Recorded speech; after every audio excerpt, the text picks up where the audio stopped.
जिस गरीब घर जमाई की इज्जत फूटी कौड़ी के बराबर नहीं थी, उसके पास कैसे आया करोड़ों का बैंक बैलेंस? क्यों ये करोड़पति जीना चाहता था एक घर जमाई बनके?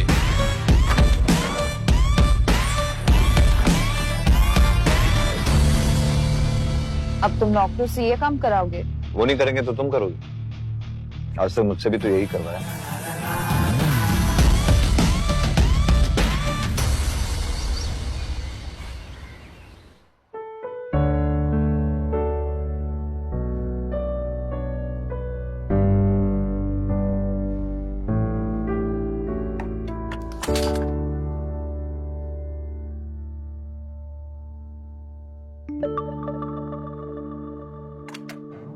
ड्राइवर, मेरा बैग जल्दी से गाड़ी में रखो और गाड़ी निकालो, मुझे ऑफिस के लिए देर हो रही है। ये ड्राइवर पता नहीं कहाँ मर गया और ये नक्श वो भी पता नहीं सुबह से कहाँ है। काम के टाइम ना सब पता नहीं कहाँ मर जाते हैं। बड़बड़ाते हुए अनिका ने आईने में देखकर जल्दी से अपने बालों को एक और बार संवारा और पीछे मुड़कर देखा तो वहाँ ड्राइवर की जगह नक्श खड़ा था। अनिका, मैं वो रमनीक भाई ज्वेलर्स के पास तो गया था। लगता है तुम्हारे ये जो ज्वेलरी सेट है उसको थोड़ा टाइम लग सकता है, शायद 1-2 दिन और। सॉरी मैम, थोड़ा लेट हो गया। थोड़ा लेट हो गया? कोई काम तुम लोग से एक बार में क्यों नहीं होता है? पूरा दिन बैठ के टाइम पास करते रहते हो। मजा नहीं कि तुम लोग एक काम अच्छे से कर दो, कोई ना कोई बहाना बनाते रहते हो। तुम सब के सब ना एक जैसे हो, काम चोर। सॉरी मैम, आगे से ऐसे नहीं होगा। Sorry my foot, you better be on time tomorrow. ये कहने के बाद जैसे ही अनिका अपना बैग उठाने लगी तो नक्श अनिका की मदद करने के इरादे से बोला, अब मैं ले लेता हूँ। नहीं। नक्श चुपचाप खड़ा उसे कमरे से जाते देखते रह गया था। कुछ देर शांत खड़े रहने के बाद जैसे ही नक्श पीछे मुड़ा, उसकी नजर टेबल पर रखी एक फाइल पर पड़ी। अनिका वो फाइल अपने बैग में रखना भूल गई थी। जब हड़बड़ाते हुए नक्श तेजी से अनिका की तरफ बढ़ा तो वहीं पास में सोफे पर बैठी अनिका की कजन भाग्या की नजर उस पर पड़ी। उसने नक्श के रास्ते में अचानक से अपनी टांग अड़ा दी। ओह माय गॉड, ये तुमने क्या किया? मैंने क्या किया? मैं तो अनिका वो अपनी फाइल भूल गई थी तो मैं उसे फाइल देना चाहता था और रास्ते में ये अचानक आ गई और अब ये अच्छा, तो अब साहबजादे के रास्ते के बीच में मैं आ गई, इसमें भी मेरी गलती है ना? बड़ी माँ आप ठीक है ना? कोई जल्दी से डॉक्टर बुलाओ, इस आदमी ने बड़ी माँ पे गरम चाय गिरा दी।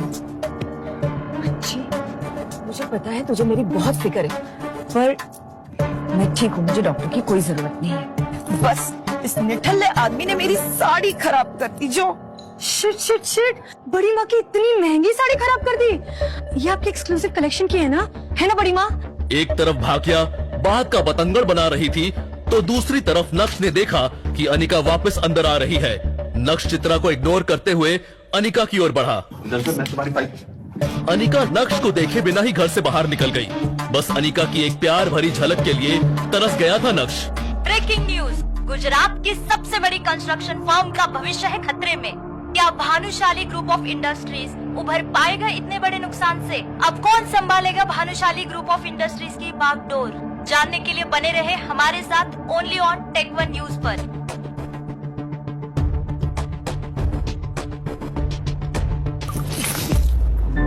बेवकूफ, एक काम ठीक से नहीं आता, अब सीधे से चलना भी सिखाना पड़ेगा क्या तुझे? खड़े खड़े मेरा मुंह क्या देख रहा है? दफा हो जा मेरी नजरों के सामने से।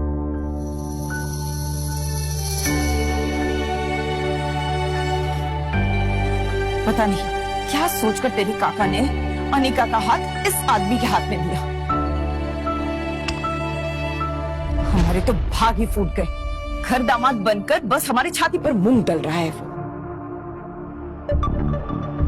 ये है सावेरी परिवार का घर। सावेरी परिवार सूरत की बड़ी बिजनेस फैमिलीज में से एक है। इस बड़े से शानदार घर में सावेरी खानदान का बड़ा परिवार रहता है और कई जॉइंट फैमिली की तरह इनके बीच में भी प्यार बस दिखावे का ही है।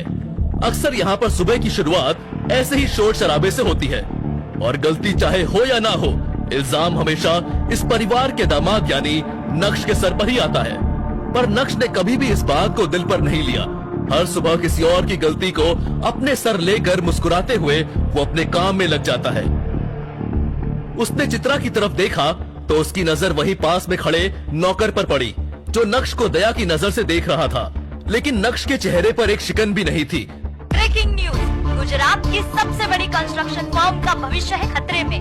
क्या भानुशाली ग्रुप ऑफ इंडस्ट्रीज उभर पाएगा इतने बड़े नुकसान से? अब कौन संभालेगा भानुशाली ग्रुप ऑफ इंडस्ट्रीज की बागडोर? भानुशाली ग्रुप?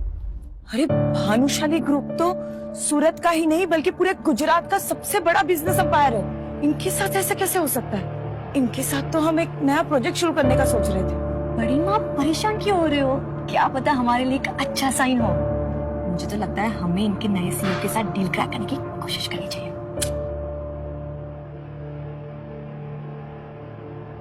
नक्श के चेहरे पर हल्की सी मुस्कुराहट थी, जो उसकी आंखों की चमक को और बढ़ा रही थी। तभी नक्श की नजर दीवार पर टंगी अनिका के पिता रसिक जावेरी की एक तस्वीर पर पड़ी। ये देखें आप गुरुजी, आपके वादे के चक्कर में क्या क्या सहन करना पड़ रहा है इस घर में। आप तो जाते जाते अपनी बेटी अनिका का हाथ मेरे हाथों में देकर चले गए, लेकिन पीछे से आपके घर में रोज कुछ ना कुछ झेलना पड़ता है मुझे।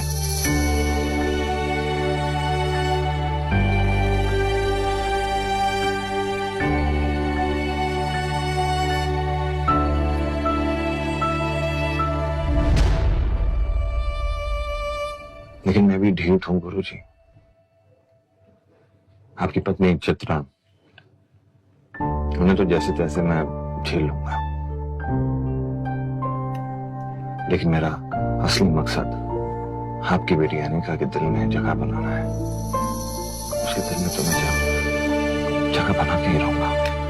एक तरफ नक्श अपने गुरुजी से बात करने में लगा था, तो दूसरी तरफ नक्श का मोबाइल लगातार वाइब्रेट कर रहा था, मगर नक्श तो अपने ही ख्यालों में गुम था, इसलिए उसका ध्यान ही नहीं गया और वो बाथरूम में शावर लेने चला गया। नहाते हुए भी नक्श के दिमाग में बस भानुशाली ग्रुप ही चल रहा था। नक्श इस बात से अनजान था कि उसके फोन पर किसका कॉल आ रहा है, लेकिन यकीन मानिए वो कॉल नक्श की पूरी जिंदगी बदलने वाला था। बस नक्श को फोन उठाने की देर थी। नहाने के बाद जब नक्श बाथरूम से बाहर आया तो उसका फोन दोबारा वाइब्रेट होने लगा, लेकिन इससे पहले कि नक्श को एहसास होता, इस बार भी फोन कट गया था।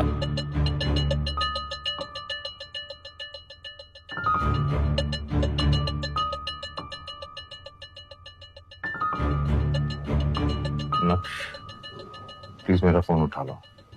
मैं जानता हूं कि तुम अब भी मुझसे नाराज हो, लेकिन कुछ अर्जेंट बात करनी है।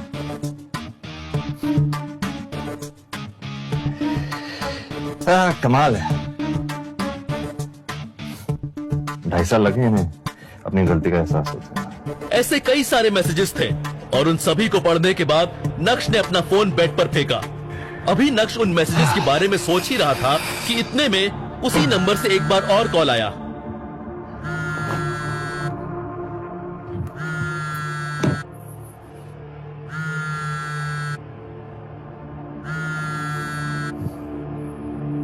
हेलो।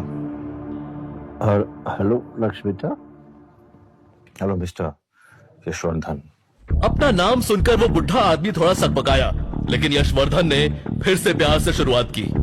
बेटा मुझे तुम्हारी बहुत याद आती है।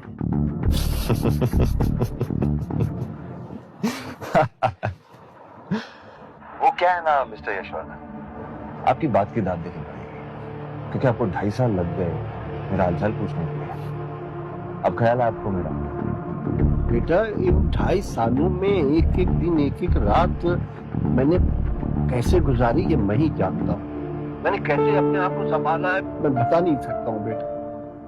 शायद मैं ये डिजर्व करता था। जो कुछ भी मैंने किया या मैंने अपनी आंखों के सामने होने दिया, शायद ये उसी का नतीजा है।